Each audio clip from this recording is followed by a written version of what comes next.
Hello and welcome back to the class number 6 of time and work.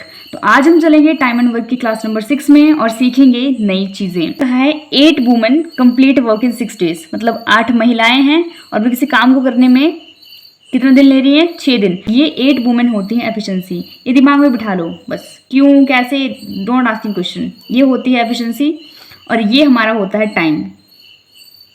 ठीक है, और formula note down कर लेना कि फिर एफिशिएंसी होती है हमारा वर्क अपॉन टाइम। एफिशिएंसी क्या होता है?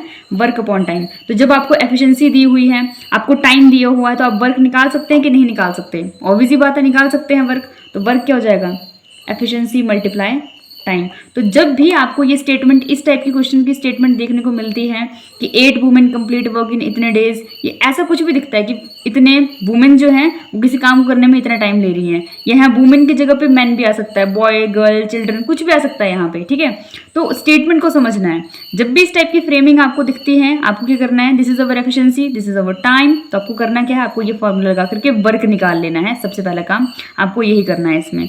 ठीक है, ये पहला बेसिक क्लियर हुआ। अब सेकंड बेसिक की तरफ चलते हैं। सेकंड बेसिक हमारा क्या है? अगर आपको वो मैंने समझा दिया ना कि एफिशिएंसी होती है, जैसे यहाँ पे 1 मैन और ये जो है 3 वुमेन, ये एफिशिएंसी है। ठीक है, ये एफिशिएंसी होती है। लेकिन हम थोड़ा सा बेसिक सीख लेते हैं। तो भी आपको एंड दिखे, जैसे यहाँ पे 1 मैन है, 3 वुमेन है और बीच में क्या है? एंड है। जब भी एंड दिखे तो इसका मतलब है प्लस।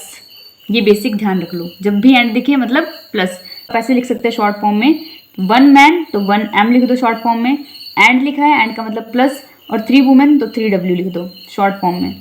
आगे क्वेश्चन में ये सारी चीज़ें यूज होंगी, इसलिए बेसिक समझ लो ताकि क्वेश्चन करने में आपको दिक्कत ना आए। तो आगे बात समझ में, जब भी ऐसा आए 1 मैन एंड 3 वुमेन, ये डेटा चेंज हो सकता है। ठीक है, यहाँ पे 1 2 3 कुछ भी आ सकता है, यहाँ पे भी कुछ आ सकता है। यहाँ मैन की जगह पे चिल्ड्रन बॉय गर्ल कुछ भी आ सकता है, यहाँ पे भी कुछ भी आ सकता है। फ्रेमिंग समझनी है। ठीक है, जब भी बीच में एंड लिखा है मतलब प्लस आएगा। इतनी चीज़ क्लियर है?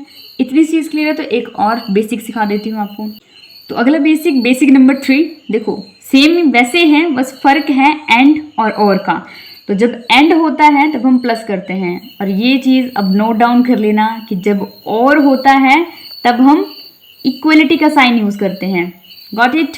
ये जो लाइन दे रखी है, स्टेटमेंट दे रखी है, स्टेटमेंट का मतलब क्या हुआ? स्टेटमेंट का मतलब हुआ 1 मैन मतलब 1 मैन, और मतलब इक्वल 3 वुमेन मतलब 3 women. This is the meaning of that line. और क्योंकि आगे क्वेश्चन आएंगे वो तभी सॉल्व कर पाएंगे जब आपके ये बेसिक क्लियर हैं। तो अगर एंड आ रहा है, एंड का मतलब प्लस आएगा, और आ रहा है, और का मतलब इक्वल आएगा। और जब भी आपको ऐसा दे रखा है कि 1 मैन किसी काम को करने में 6 डे ले रहा है ना, तो ये तो होता है हमारी एफिशिएंसी और ये होता है टाइम। ठीक है, ये एफिशिएंसी होती है और ये टाइम होता है। और जब आपको एफिशिएंसी दे रखी है, टाइम दे रखी है, तो इनको मल्टीप्लाई करके आपको क्या निकालना है? हमेशा वर्क निकालना है। ठीक है, तो ये थे हमारे बेसिक्स जो मैंने आपको सिखाए। अगले लेक्चर पे इसी पे बेस्ड हम क्वेश्चन सॉल्व करेंगे। मिलते हैं नेक्स्ट क्लास में, क्लास नंबर 7 में। तब तक के लिए इन चीज़ों को पढ़िए, रिवाइज कीजिए और नोट्स बनाते चलिए।